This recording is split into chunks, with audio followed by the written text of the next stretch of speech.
Have you ever wondered how to make your skeletons look more lifelike? Well, I've run off and 3D printed a variety of different items that we're gonna be testing out today and seeing how we can make these not only look more lifelike, but way more creepy. So I've got my table here set up looking like I'm straight out of an episode from Dexter, but this is because I don't want to get anything on my table because we're going to be working with a number of different wood finishes here. These are wood stains that we're going to be applying directly to our 3D prints.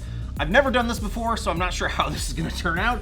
I've also picked up some of this gel antique medium brown and some antique finish light brown. These are different, I think, pastes or just kind of liquidy, thick liquidy materials that we should be able to brush onto our 3D prints. And what I'm really interested in seeing is I'm testing this with a variety of different 3D printed materials, everything from just different shades of PLA to actually working with some white resin to see how we might be able to go about making these look a good bit more realistic and more creepy. So some of the items that we're gonna be playing around with are, obviously there's no way I was gonna be able to try and test this out with these Flexi Factory articulating bone hands. These are super simple to print as part of his Patreon. I think you can find them online on like My Mini Factory and Cults 3D as well if you wanted to individually buy them. And I printed them in white PLA as well as this bone colored PLA. And I can't remember who the maker is of it, but I'll have links to all of them down below. I've also got a slightly darker brown PLA of this Hex 3D skull from the Sandman TV series that we're gonna be attempting to paint. This should be interesting to see since it is a lot darker of a shade than you'd normally potentially be working with for something like a skull. I've also got a dice tower that's not in entirely white filament. This is like almost a shade of gray. It's sort of a mixture of white and black filament. This is actually 3D Printing Nerd's Vanilla Bean Ice Cream PLA from Printed Solid. I love printing with this material. I think it just looks really rad, and it's got a lot of that little texture and grit to it thanks to all the little black specks in it. So I figured this would be a really fun one to try and paint as well. And then I have a skull that I went off and 3D modeled myself on my iPad in Nomad Sculpt that I printed in resin in a bunch of different sizes. And I've also printed in 2 larger sizes, one in a planter that I have over on printables.com that you can download and throw a plant in if you wanted to print one of these. No supports needed for it as well, which is really cool. And then I have just the full version of the skull that I'm gonna be looking at painting as well. This is some Minwax. This is a golden oak that we're gonna be applying first here. I think it's one of the lightest options that I have. And we're just gonna be dipping it in here and basically, oh my gosh, that's dark. That is much darker than I thought it was gonna be. So this was with the white PLA. This was just white PLA that I brushed this on here with it. Oh my goodness. That already is looking really cool. And I think a rag here will do a lot better of a job than paper towel. Oh yeah, look at this, I can wipe away. Oh my gosh, this is looking really cool. That already looks crazy cool. I mean, that's just with literally like one light coat and then brushing it off.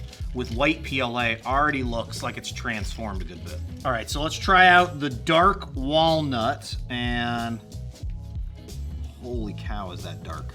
In theory, just leave these directly on there and let them stain, but I like the idea of wiping them away. I just can't get over how well this works and how simple it is for these skeleton-like prints. It's just nuts. Oh my goodness, I'm gonna let that not sit in too much. This gel, the gels would be really good for coating some of the inside recessed areas.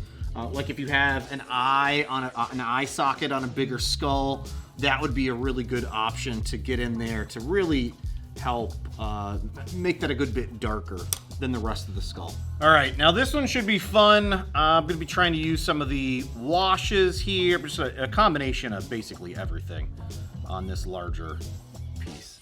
One of my favorite things is just how the liquid pools up into any of the pockets that you have there, like in the teeth. Oh, it just looks so crazy good. This is just literally using the one stain and it's already looking amazing. You could just keep doing multiple coats, letting this dry, and just use this one stain if you really wanted to. And while we're finishing up our painting, I want to say thank you to today's sponsor, which is Elegoo, the makers of the Elegoo Neptune X, the Neptune 2S, and the Mars 3, which are some of my favorite 3D printers to work with. And if you can, I'd recommend slapping a 0.6mm nozzle on your favorite Neptune 3D printer because you'll be able to print things even faster and still retain a lot of the amazing detail. If you're interested in more information about any of Elegoo's products, you'll find links to those down below.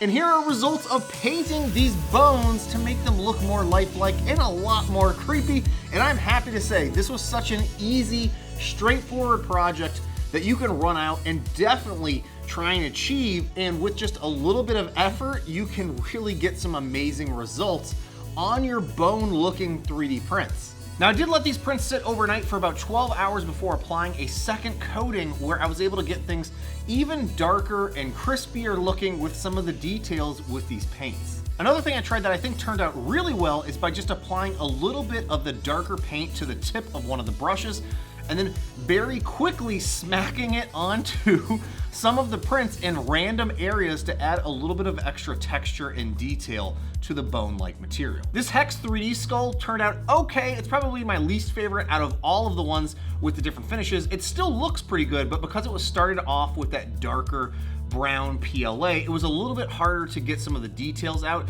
If I wanted to use some acrylic paints, I could probably help lighten up some of the bone areas, but I really just wanted to try and stick to, in this video at least, covering just using the tools of the stains and then those gels. The dice tower here in that vanilla bean PLA, I think this turned out really cool looking.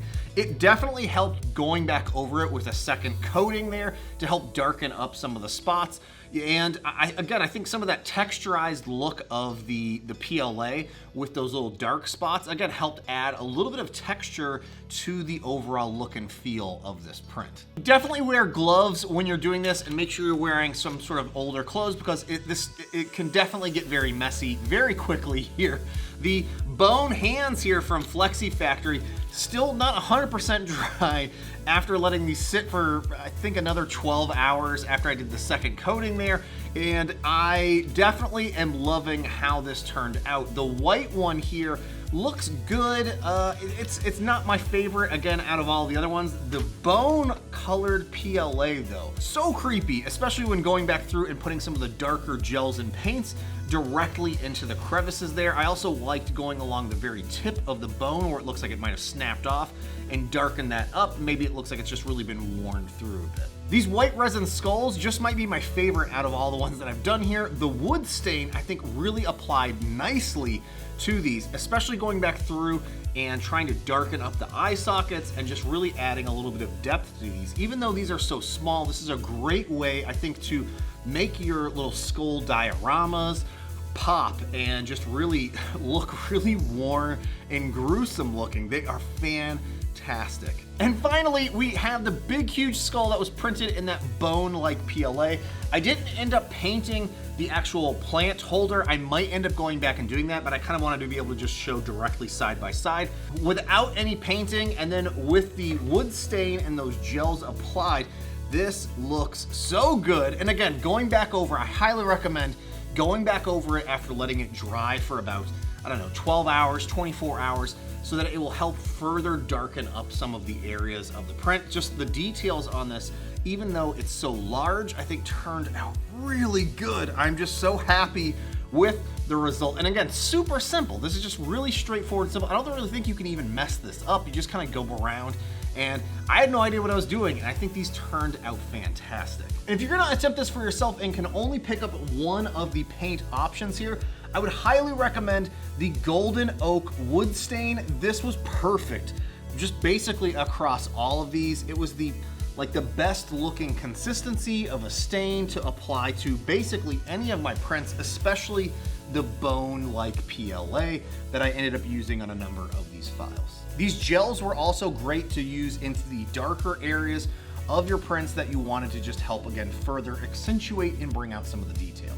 I also want to say a big thank you to all my Patreon supporters for your support of me making videos here on the channel. If you're interested in more information about my Resin 3D printer settings, you can find links to that down below in my Patreon.